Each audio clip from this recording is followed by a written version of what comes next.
منتخب صدر Barack Obama Afghanistan کو دہشت گردی کے خلاف جنگ کا اصل میدان مانتے ہیں۔ جنوری 2009 کو باقاعدہ طور پر اقتدار سنبھالنے کے بعد افغانستان اور پاکستان ان کی خارجہ ٹیم کے لیے اہم ترین ممالک ہوں گے۔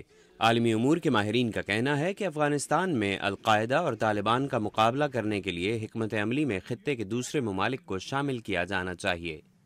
اسٹیو کول کا تعلق معتدل رائے رکھنے والے تھنک ٹینک نیو امریکہ فاؤنڈیشن سے ہے۔ وہ کہتے ہیں کہ پالیسی میں تبدیلی آئے گی۔ میرے خیال میں طریقہ کار یہ ہوگا کہ کسی گروپ کے ذریعے خطے کے ہمسائے ممالک کو بات چیت میں شامل کیا جائے۔ اس کے ساتھ ساتھ امداد دینے والے ممالک اور دنیا کی وہ طاقتیں جو وہاں امن دیکھنا چاہتی ہیں ان سے بھی بات کی جائے۔ سفارتکاری پر زیادہ زور دیا جائے اور شاید یہ ذمہ داری وزیر خارجہ یا ان کے نائب کی ہو۔ ایران کے ساتھ دوبارہ بات چیت شروع کی جائے جس سے ایران اور امریکہ کے تعلقات میں وہ دور واپس آ جائے جو افغانستان کے مسئلے پر 2003 سے پہلے موجود تھا۔ ملیحہ لودھی، جو امریکہ اور برطانیہ میں پاکستان کی سفیر بھی رہ چکی ہیں، کہتی ہیں کہ اگر منزل کا تعین نہ کیا گیا ہو تو کوئی بھی راستہ وہاں لے کر جا سکتا ہے، مگر پاکستانی پر امید ہیں کہ اوباما بہتری لے کر آئیں گے۔ میرا خیال ہے پہلے تو یہ کہ جو پاکستان کے ساتھ ایک ٹرسٹ ڈیفیسٹ ہے، میرا خیال ہے اس کو ایڈریس کرنے کا بہت ضروری ایک کام کرنا ہے انہیں۔ جو اعتماد پاکستانی عوام کا بحال کرنا ہے وہ ان کے ارجنٹ چیلنجز میں کہوں گی، بیکاز میں نے کبھی پاکستان اور امریکہ کے درمیان تعلقات اتنے بگڑتے ہوئے نہیں دیکھے۔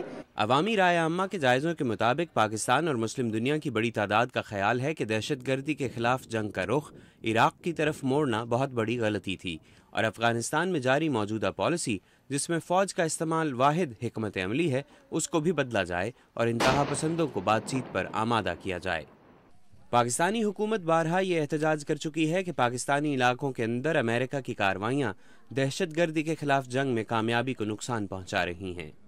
ملیحہ لودھی نے کہا کہ امریکہ کو پاکستانی آرمی کو مضبوط بنانا چاہیے اور خطے میں پاکستان کے تحفظات کو دور کرنا چاہیے۔